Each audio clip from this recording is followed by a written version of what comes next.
Good evening.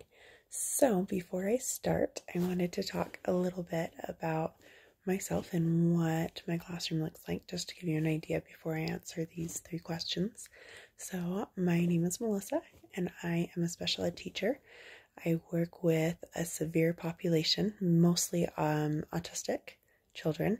I do have 2 students that are classified as intellectual disability as well. But for the most part, my class is severe autism. And so with that being said, when I was reading through these questions, I thought a lot about what does make me a successful teacher. And probably the one that jumped out to me the most was the setting realistic expectations.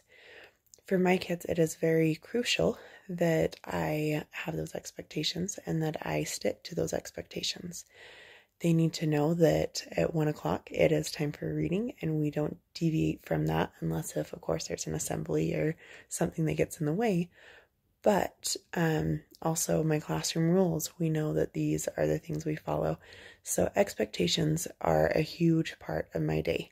And what I have realized in the last week or 2 especially is I have 5 aides in my classroom. And if I am out of the classroom, they always talk about how much harder it is and how worse the kids are. And what I've realized is it's because my aides don't necessarily have the same expectations that I do. And so we've had a lot of conversations about that on what are our expectations in the classroom if I'm in the classroom versus if I'm not, and they should be exactly the same. So that is one thing that I've realized that I feel like I do fairly well, is setting those expectations, and the kids respond really well to my expectations. Sometimes I feel like I might be a little hard on them, but I've also realized that they will usually match the expectations I expect, as long as they're realistic. Another part that I was thinking was when it talked about the diversity. My students are very diverse. I have kids that, my highest functioning student, she is somewhat verbal. She can communicate some of her needs, but she is doing addition. She's a 2nd grader, can do addition, she can read.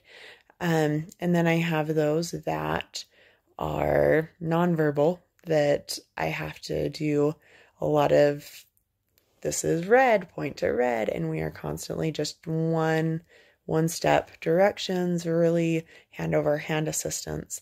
And so another part of my day is being able to be diverse in my teaching. And one thing that I have embedded this year that I really have liked is Gardner's philosophies. Being able to think about those different learning strategies for my students, for those that are more musically, what's the term I want? More able to learn through music.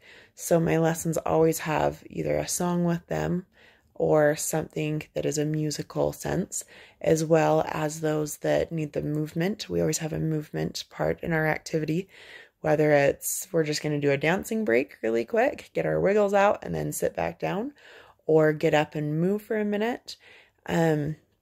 I also have students that love to draw and love the art part of it.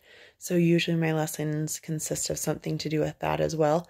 And then I have a lot of students that need sensory input, whether it's just a simple sensory break for 2 minutes, or if it's like, here is something to play with and stem on for a minute, just to get your wiggles out and to get you to focus.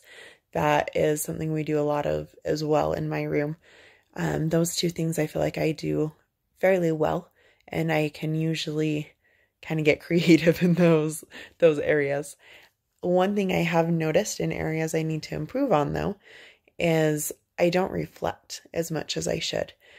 I don't think about what went well in this lesson or what went well today and how can I improve that. And that is something that I really want to work on in the next little bit, is really focus in on what do I need to be doing better, and how can I do better, but also what am I doing good at, and how can I continue to be good at doing those things as well. And then the last section, the third question, really, as I went through the self-assessment survey that was given, really I felt like it outlined a lot of the qualities that a teacher should have. It talked a lot about being sensitive, reflecting, a lot of different characteristics of being a good teacher, such as being fair, confidentiality, integrity, being genuine, nice, friendly. All of those things is what makes a good teacher. And so if you have those qualities, you will be able to reach those students that maybe others won't be able to reach.